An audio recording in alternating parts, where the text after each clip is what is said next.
another video, and that thing's good. And today, I'm back from the space program. I'm up in today.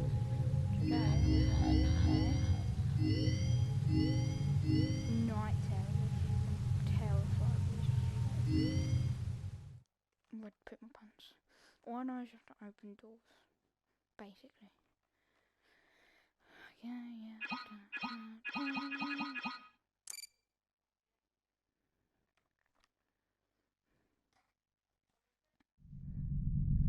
Wait, what? How do I teleport? How do I? Oh.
Jesus Christ.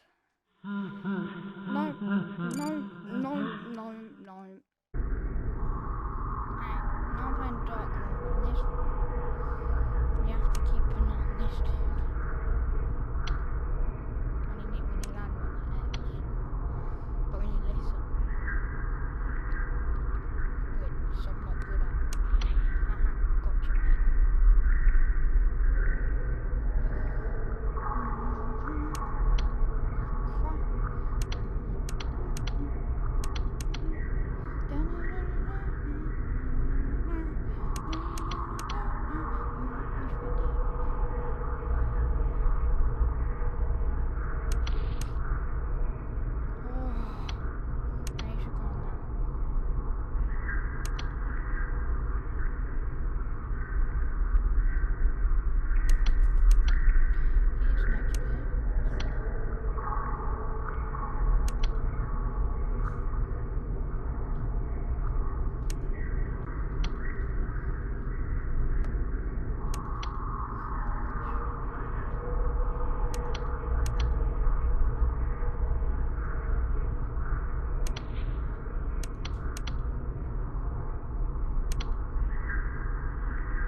Yes! Screw you! Oh! I did it! Hallelujah. Oh, I'm scared. Okay.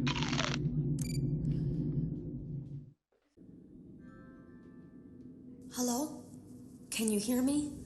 Don't exit this room, okay? This isn't a mistake. This room isn't a mistake. I had to hide these logs away from the core gameplay files, in a place that only a beta tester would look, and in a place where the files could be protected. I just really hope that the next development team finds this before the game is released to the public. This game has some kind of malicious code in it that we haven't been able to fully contain or even understand for that matter. We're over budget and out of time. But that's not the reason that we're shutting down.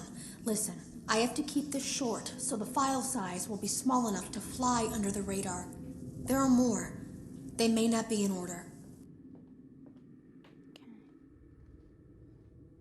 I saw it for the first time today.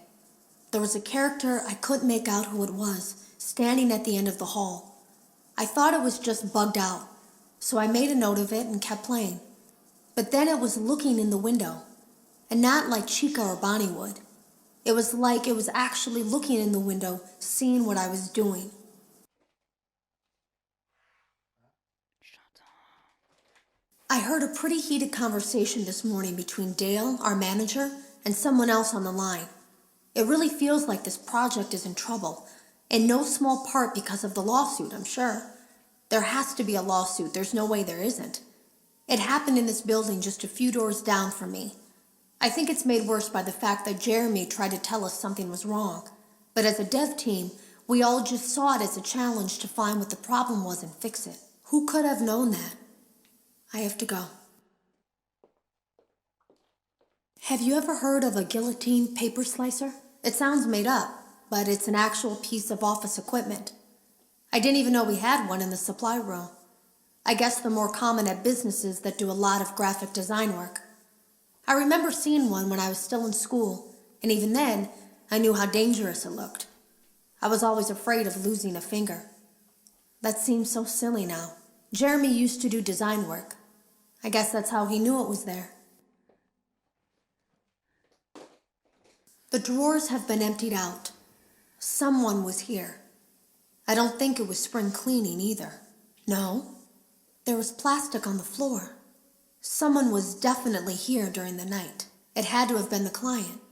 I mean, they sent us that stuff in the first place with no explanation, told us to scan it, said it would expedite the process so we wouldn't need to program any pathfinding ourselves.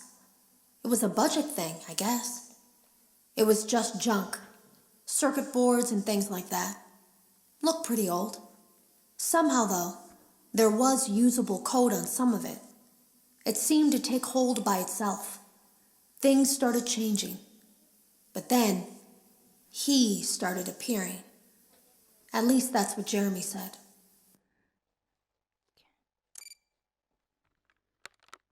Welcome back to Parts and Service. Freddy's good job. Now place the hat in the while we're at it. Well done. Freddy's chest cavity is now open. Remove the child's watch and place it in the lost and found bin. Be careful not to touch any of Freddy's good job. It appears there is a child's shoe wedged behind Freddy. Carefully place the music box on the work table to your left. Great job. To reset, now remove the child's shoe and place it in the lost and found bin. Well done. Return the music box to Freddy's chest cavity and we'll call it a day.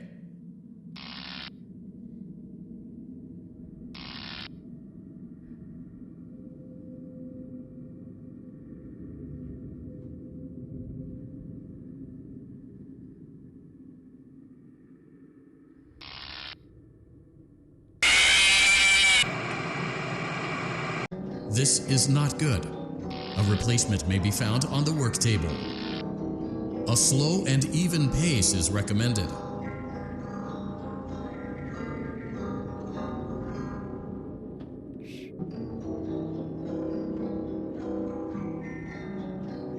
Crisis averted.